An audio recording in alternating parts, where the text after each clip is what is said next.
नमस्कार साथियों, एक बार फिर मैं दीपंकर समझदार, चार्टर्ड अकाउंटेंट, आपका दोस्त और business growth associate. Finance business में लोग सही काम कर रहे हैं कि नहीं कर रहे हैं, ये बहुत ज्यादा इंपॉर्टेंट है। वो प्रोडक्टिव है कि नहीं, ये भी बहुत इंपॉर्टेंट है। लेकिन हम लोगों को, चाहे वो एजेंट हो चाहे एम्प्लॉय हो, एजेंट कुछ कम लोगों के ही होंगे, एम्प्लॉयज ज्यादा लोगों के रहते हैं। कई सारे जगह पे एजेंट अलाउड रहते हैं, कहीं पर एजेंट अलाउड नहीं रहते हैं। इससे रिलेटेड मैंने काफी सारे वीडियोस बनाए, आप उसको देख सकते हैं। लेकिन आज हम समझेंगे कि प्रोडक्टिव वर्किंग करनी है तो कौन कौन से प्रॉब्लम्स हैं, कौन कौन से सॉल्यूशन। सबसे पहला प्रॉब्लम है डिस्ट्रैक्शन। क्या है डिस्ट्रैक्शन? किस चीज से हो सकता है? ईमेल से हो सकता है, फोन कॉल से हो सकता है, और उनके जो कलीग हैं, सही व्यक्ति को अगर हम लोग एक दूसरे के साथ नहीं रखेंगे तो वहां पे डिस्ट्रैक्शन हो सकता है, उनके काम की गड़बड़ी हो सकती है। अगर वो अपने कलीग से सलाह ले रहे हैं जो ऑलरेडी ट्रेंड कम है, तो फिर उस केस में भी आपका फाइनेंस वाला बिजनेस में बहुत प्रॉब्लम होने वाली, क्योंकि जब ड्यू डिलीजेंस करते हैं उस समय भी हम लोगों को किसी से पूछना पड़ता है। अगर लोन सैंक्शन कर रहे हैं तब भी हम लोग को कुछ जानकारी होने की जरूरत रहती है, और जब हम किसी पे ट्रस्ट करते हैं तो वो गलत भी बोलता है तो हम लोग उस पर सही मान लेते हैं, और यहाँ फाइनेंस बिजनेस में प्रॉब्लम होने वाली। तो फिर करना क्या चाहिए?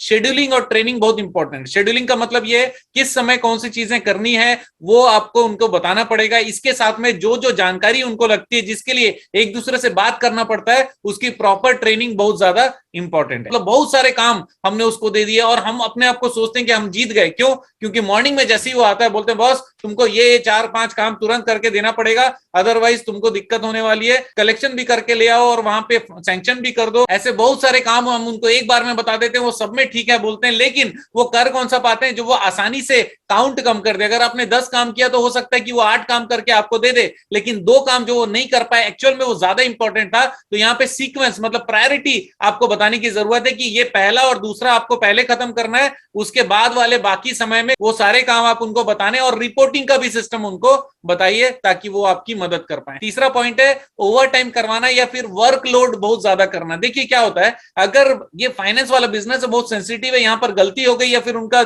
आपके ऑर्गेनाइजेशन के प्रति मूड अच्छा नहीं रहा, मुझे हमेशा यहाँ पे फेस करना पड़ता है। फैमिली लाइफ भी मेरा कुछ रहा नहीं, मैं पूरा जान लगा के काम करता हूँ, और निकलते समय भी जो मेरा एम्प्लॉयर है या फिर जो मैनेजर है मुझे डांटता है, और फाइनली वो डिप्रेस होकर जाता है। तो ओवरलोड, वर्क ओवरलोड अगर है, ओवर टाइम अगर काम कर रहा है, इसका मतलब ये है या तो वो एफिशिएंट नहीं है, या उसको प्रॉपर ट्रेनिंग नहीं है, या फिर आपने ज्यादा लोग रखने थे कम रखे हैं। आपको सॉल्यूशन निकालना पड़ेगा। नेक्स्ट पॉइंट है attendance eight unnecessary long meetings. आप क्या जबरदस्ती के मीटिंग मत रखो रोज। आपको लगता है कि भाई इनको जानकारी देना, टारगेट देना जरूरी है, तो आप उनको बोलो कि भाई ये कॉन कॉल में आ जाइए सुबेरे, और कॉन्फ्रेंस कॉल में बात कर लीजिए कि आपको ये टारगेट दिएगा, मैंने व्हाट्सएप किया हुआ है, वो टारगेट आप चेक कर लीजिए क्या आपको क्लियर है। मैंने सीक्वेंस, टारगेट, कौन कौन से काम करने, किसको कॉल करने, ये सारी चीजें हो सकता है सॉफ्टवेयर से जनरेट करके आपने दिया हो, या फिर आपने कहा हो कि आपके जो जो टास्क है उसको मुझे वेरीफाई कराइए, उसके साथ में ये 4 चीजें आपको कंप्लीट करनी जिसकी प्रायोरिटी ABCD है, और आपने उसको टारगेट बता दी कि शाम तक क्या क्या चीजें खत्म हो ही जाना चाहिए, और शाम को कितने बजे रिपोर्टिंग होगी। तो आपको अननेसेसरी मीटिंग की जरूरत नहीं है। रोज आपको सामने वाले के साथ आधा घंटा देना जरूरी नहीं है, वही आधा घंटा अगर वो जाके मार्केट में काम करे तो ज्यादा अच्छा है। अगला पॉइंट है वर्क फ्लोज, जो कि अनस्ट्रक्चर्ड या इनएफिशिएंट रहते हैं। अगर वर्क फ्लोज गलत है तो फिर समय ज्यादा लगने वाला है, एफर्ट ज्यादा लगने वाला है, रिजल्ट कम आने वाला है। इसके लिए क्या करना चाहिए? ट्रेनिंग और सपोर्ट बहुत इंपॉर्टेंट है। वर्क फ्लोज चेक कर लीजिए, और जो वर्क फ्लोज आपने बनाए वो एफिशिएंट है कि नहीं वो चेक कर लीजिए, उसकी ट्रेनिंग दे दीजिए, केवल सिखाइए और जिताइए।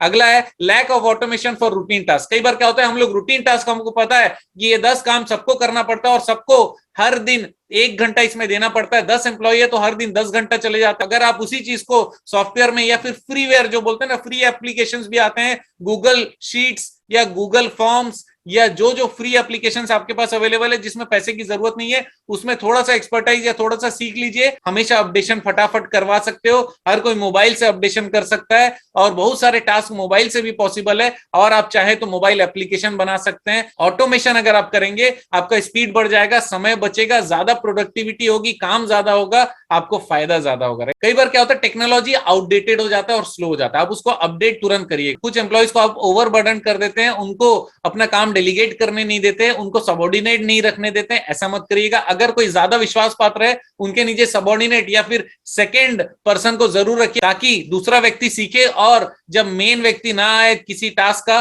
तो दूसरा पर्सन उस काम को कर पाए, ताकि ऑर्गेनाइजेशन के किसी भी हालत में नुकसान ना हो। अगला पॉइंट है इनसफिशिएंट ब्रेक्स और नो टाइम ऑफ। कई बार क्या होता है कि हम लोग इतना ज्यादा टाइट शेड्यूल रखते हैं कि ना उसको ब्रेक मिलता है ना टाइम ऑफ मिलता है, वो एग्जॉस्ट हो जाता है, परेशान हो जाता है। और कई बार ऐसा होता है कि तबीयत खराब होती है तो 2-3 दिन के लिए वो सच में हॉस्पिटल में भर्ती हो जाता है या फिर हालत खराब हो जाती है। ज्यादा अच्छा काम करना, ज्यादा प्रोडक्टिव काम करना ज्यादा इंपॉर्टेंट है और उसी के अनुसार उनका शेड्यूल और काम आप लोगों को तैयारी करना है। दूसरे फैक्टर्स हैं जो कि फाइनेंस बिजनेस को जिताते हैं, वो है अपने एम्प्लॉयज और टीम मेंबर्स का और एजेंट्स का रेस्पेक्ट प्रोवाइड करना। अगर आपको डांटना है तो आप अकेले में डांटिए, अगर अप्रिशिएट करना है तो सबके सामने करिए। रिकॉग्निशन देने का प्रयास करिए, जैसे एम्प्लॉय ऑफ द मंथ या फिर सबसे बेस्ट बिहेवियर किसका, किसने सबसे ज्यादा बिजनेस लाया, दूसरों को क्या क्या मोटिवेशन हो सकता है, ये सारी चीजों को रिकॉग्नाइज कराइए दूसरों के सामने। टीम को हमेशा मोटिवेटेड रखिएगा, मेंटली और फाइनेंशियली का एक दूसरे से कंपेयर करने के बजाय मोटिवेट करिएगा, बोलिएगा कि उसने अच्छा काम किया, आपके अंदर पोटेंशियल ज्यादा है, आप भी बहुत अच्छा काम कर सकते हो।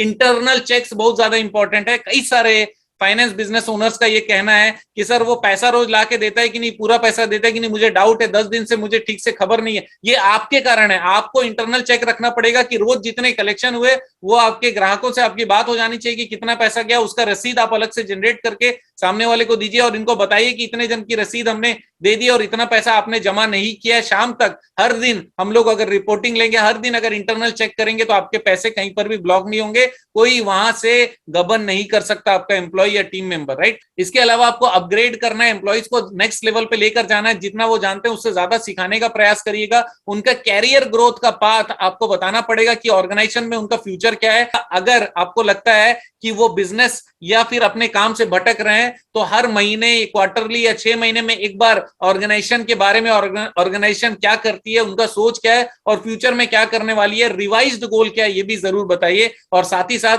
करेक्ट ट्रेनिंग बहुत इंपॉर्टेंट है। ट्रेनिंग को एक रेगुलर पैटर्न बना लीजिए, वीकली होगा, मंथली होगा, 15 दिन होगा, ट्रेनिंग होना ही चाहिए। जो जो जरूरी टॉपिक्स हैं वो टॉपिक्स उनके फीडबैक से ले सकते हैं और ऑर्गेनाइजेशन को जो जो चीजें आपको चाहिए कि आपका एम्प्लॉय एक्सपर्ट रहे, आपका एजेंट एक्सपर्ट रहे, उसको सिखाकर हम लोगों को उनको भी जिताना है और उनके कारण हमारा ऑर्गेनाइजेशन आगे बढ़ेगा और जीतेगा। दोस्तों आप जानते हैं मेरा मिशन हमेशा आप लोगों की मदद करना और समय पर सारी जानकारी देना, तो बने रहेगा मेरे साथ। आपका दिन जबरदस्त और शुभ।